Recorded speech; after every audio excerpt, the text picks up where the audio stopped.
एक घने जंगल के बीच एक बड़ा और घना पेड़ था जो मीठे फलों से लदा रहता था। उस पेड़ पर एक हंसमुख और चालाक बंदर रहता था। दिन भर वह पेड़ पर झूलता, मीठे फल खाता और बाकी समय मजे करता। नदी किनारे रहने वाला एक मगरमच्छ बंदर को अक्सर पेड़ के पास देखता था। एक दिन बंदर ने अपनी दोस्ती का हाथ बढ़ाते हुए मगरमच्छ को कुछ फल दिए। मगरमच्छ को फल इतने पसंद आए कि वह रोज बंदर से मिलने आने लगा। धीरे धीरे दोनों अच्छे दोस्त बन गए। एक दिन मगरमच्छ ने अपनी पत्नी से बंदर और उसके मीठे फलों की बात बताई।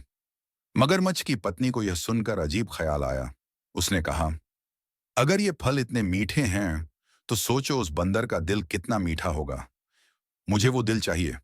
मगरमच्छ अपनी पत्नी को समझाने की कोशिश करता रहा, लेकिन आखिरकार उसने उसकी बात मान ली और बंदर से चालाकी करने का निश्चय कर लिया। अगली सुबह मगरमच्छ बंदर से मिलने पेड़ के पास पहुंचा। उसने कहा, दोस्त, तुम्हारे ये फल सच में बहुत स्वादिष्ट हैं, लेकिन नदी के उस पार एक पेड़ है जहां इससे भी मीठे फल लगते हैं।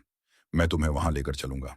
बंदर, जो मगरमच्छ को अपना सच्चा दोस्त मानता था, खुशी खुशी उसकी पीठ पर बैठ गया और दोनों नदी पार करने लगे। जब वे नदी के बीच पहुंचे, मगरमच्छ ने धीरे से कहा, दोस्त, मुझे एक बात बतानी है। मेरी पत्नी ने तुम्हारा दिल खाने की जिद की है। मुझे अफसोस है, लेकिन मैं तुम्हें उसी के लिए ले जा रहा हूं। ये सुनते ही बंदर हैरान रह गया। उसने फौरन कुछ सोचना शुरू किया।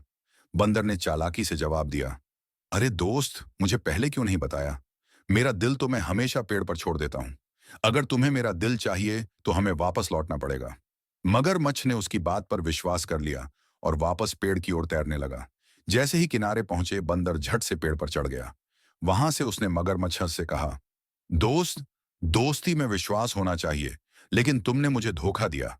अब वापस जाओ और किसी और को धोखा देने की कोशिश मत करना। मगरमच्छ को अपनी गलती का एहसास हुआ, लेकिन अब कुछ नहीं किया जा सकता था। इस तरह बंदर ने अपनी चतुराई से अपनी जान बचाई और मगरमच्छ को एक बड़ी सीख दी। इस कहानी से हमें यह सीखने को मिलता है कि संकट के समय में शांत दिमाग और चालाकी सबसे बड़ा हथियार होते हैं।